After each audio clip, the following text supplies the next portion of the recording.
Welcome back to the Deep Dive. It is Wednesday, February 25th, 2026, and today we are opening a file that, well, honestly, it feels a little bit like trying to read a map while the ground is actively shifting under your feet. Yeah, that's a really good way to put it. Good to be back, by the way. Always great to have you. So we are continuing our journey through the AI Futures series. This is by the author and analyst Jafar Humayun. Right, and before we get into the weeds today, we really need to anchor ourselves in Humayun's framing. He is incredibly specific about his intentions with this project. Yeah, he has that quote. Exactly, the lens quote. He says, and I'm quoting here, AI Futures is not a framework, it's a lens. We aren't predicting the end of work, we are observing the reorganization of what the market deems necessary. We are observing the reorganization. That line has just been stuck in my head all week because, we hear so much about the end of everything, the apocalypse of the job market, but he's saying, no, it's just reorganization. But reorganization can still be highly disruptive if you're the one being reorganized. Right. Exactly. So for everyone listening, a very quick refresh before we jump into today's material. In episode 11, we looked at what he called the gravitational shift. That was the macro view, the 30,000-foot perspective on why organizations are being pulled toward AI models. We looked at those dual forces, synthetic efficiency on one side and institutional fatigue on the other. Right. Synthetic efficiency just meaning doing more with less friction. Yeah. And institutional fatigue was this idea that companies are just tired. They're tired of managing massive, complex human hierarchies. Yeah, gravity is pulling them toward automation, not just to save money, but to reduce structural friction. Okay, so that was the big picture. Today we are looking at episode 12 of his series, which is called The Erosion of the Predictable. And we are zooming all the way in. We are getting right down to the mechanism of how this change actually hits the professional core. And reading through this section, I gotta say, it's almost spooky. We've all been trained to expect automation to be loud. Dramatic factory closures, robots on assembly lines. But Humayun argues this change is profoundly quiet. It's a silent transition. That's really the core thesis today. We are moving from a world of prestige-based vulnerability to pattern-based vulnerability. Pattern-based, right. So it's a mathematical optimization of the professional workforce. Exactly.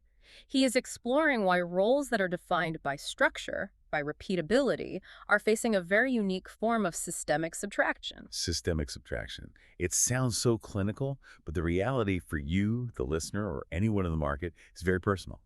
So our mission today is to unpack this logic. We need to figure out why the jobs we thought were the safest are suddenly exposed, and what actually makes a role defensible in 2026. And to really grasp that, we have to look back at the history of what we considered a safe path. Humayun calls this part the logic of erasure. And he paints a picture of the 20th century social contract for the professional middle class. It's the story we were all told, right? Wake up early, show up, follow the rules. Yeah, learn the process and just work the checklist. Reliability was the ultimate currency. If you could be relied upon to execute a process without deviation, you were secure. The entire corporate ladder was built on the premise that process mastery equals job security.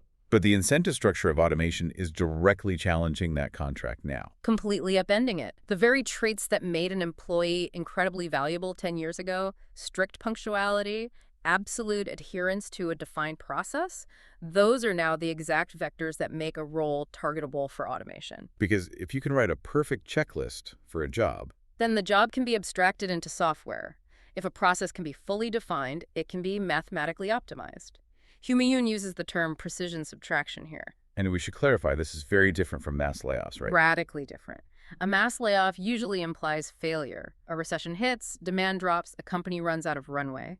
Precision subtraction is the mathematically justified non-renewal of roles that have been successfully abstracted. The company might be having its best quarter ever. Exactly. The business is thriving.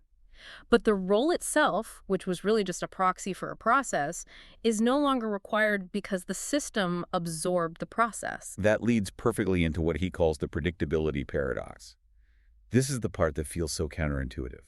Doing everything right, being precise and repeatable, has actually become a competitive liability. Right, because historically, the market paid an obedience premium.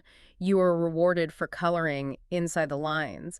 But in a fully digitized economy, repeatability is a massive risk factor. Let's break that down with some of the examples he uses, because I think a lot of people hear automation and still picture physical labor. But we are talking about digital logic-based roles. The professional core. Let's look at junior accountants. For decades, that was a highly respected, safe entry point into the middle class. You follow the rules, reconcile the accounts. But rules-based reconciliation is purely logic. It's structural. And for AI, that is trivial to process at scale. He also mentions QA testers in software development. Which used to be essential. But automated scripts AI agents don't need lunch breaks. They can run millions of logic verifications instantly. Market research is another one that stood out to me. Because research sounds intellectual. It does, but think about the actual daily mechanism of the job. Gathering massive data sets, parsing reports, synthesizing summaries.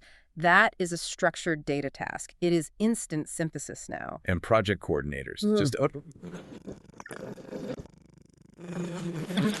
Prompt compatible, it's vulnerable. Okay, let's hover on that phrase for a second.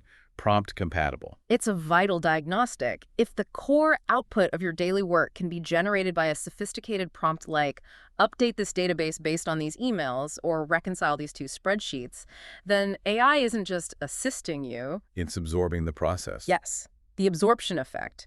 This is a huge distinction Humayun makes. We hear a lot of marketing about AI being an assistant or a co-pilot, but for prompt-compatible roles, it absorbs the entire process the human once guarded. So these workers aren't being fired because they lack skill. They're just being optimized out of necessity. Right. It's an efficiency optimization. The role was just a temporary bridge until the technology caught up. So if the clean, structured, predictable jobs are facing systemic subtraction, what is surviving?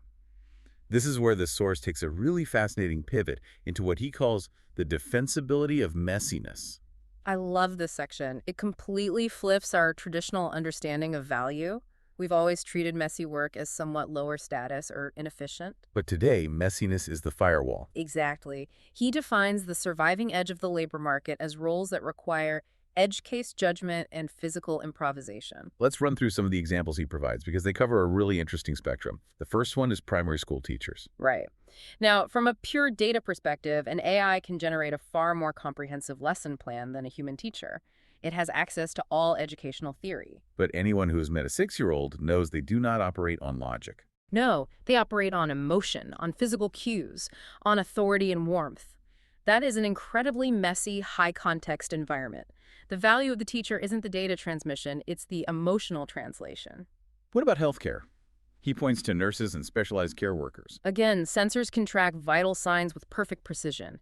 AI can analyze blood panels. But comfort, establishing trust with a frightened patient, protecting their dignity, that requires emotional complexity that cannot be abstracted into a script. And then there's the physical world, on-site tech and maintenance workers. This is pure physical improvisation. The system can automatically dispatch a work order saying an HVAC unit is failing. But when the tech arrives, the real world is chaotic. The bolts are rusted, there's a wasp nest in the panel. Right. Or the previous tech used a non-standard wire 20 years ago and didn't document it. The physical world degrades unpredictably. You need human physical improvisation to navigate that chaos. There was another example that surprised me at first but makes perfect sense. Clinical or adaptive kitchen staff. Yes. You might think a kitchen is just following recipes, a checklist.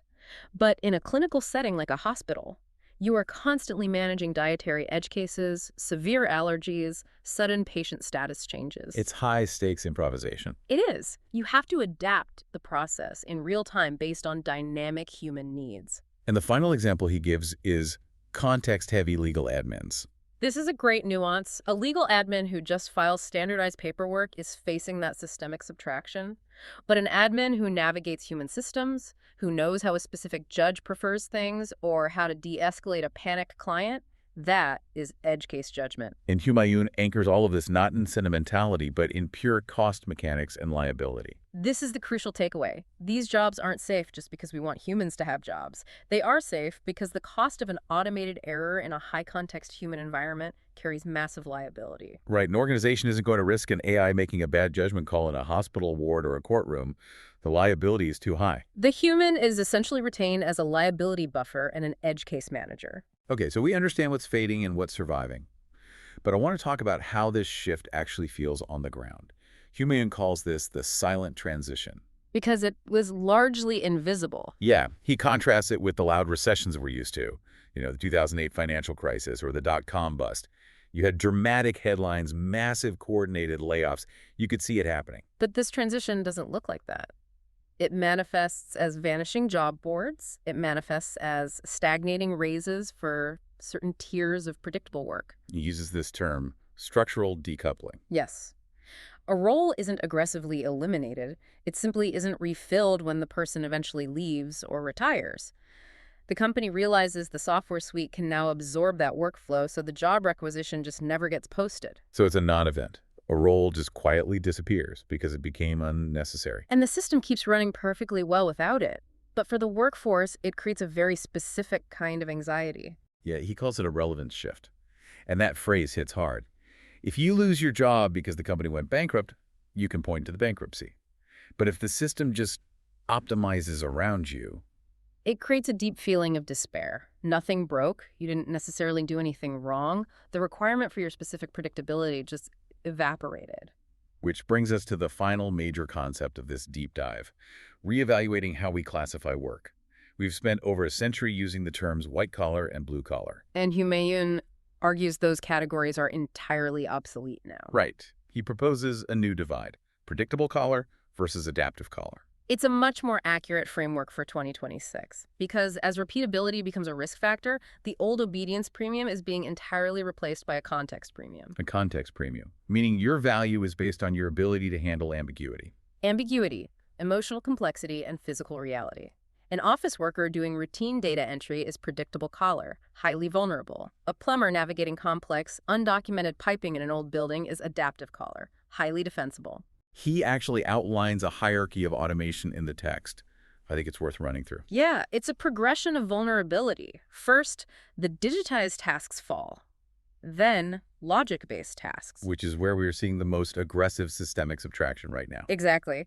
After logic comes physical automation, but that is constrained by real-world chaos, then emotional, and finally, systemic. So those who have built their entire careers relying on routine as a safety net, they are the most exposed. Messy is defensible. That is the new reality of the labor market. Messy is defensible. That really is the thesis of episode 12. And it's vital to view this through that lens of efficiency optimization we talk about.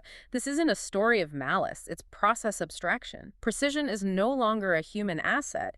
It is a machine baseline. Because the machine will always be more precise. Always. The human asset now is the ability to navigate the unpredictable. It makes me think about people's side hobbies. Like you have someone working a highly predictable, logic-based corporate job, but on the weekends they restore vintage motorcycles or they run a local community theater group. Right. Those hobbies are incredibly messy. They require physical improvisation, emotional intelligence, navigating human quirks. It's almost like their side gig actually has more long-term defensibility in the new economy than their prestige day job. That is a brilliant way to apply Humayun's lens.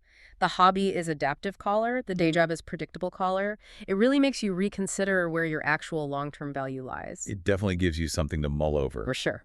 Well, this has been an intense but incredibly clarifying deep dive into the erosion of the predictable. Great. And it sets up our next discussion perfectly. Yes, because now that we understand how individual roles are shifting, we have to look at the macro impact on society. Next time, we are diving into episode 13 of AI Futures.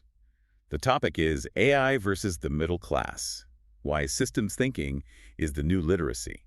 We're going to explore how understanding these systems is becoming as fundamental as reading and writing. It's a crucial next step in the series. I'm looking forward to it. Me too. Until then, to everyone listening, stay tuned. Stay curious. Stay systemic.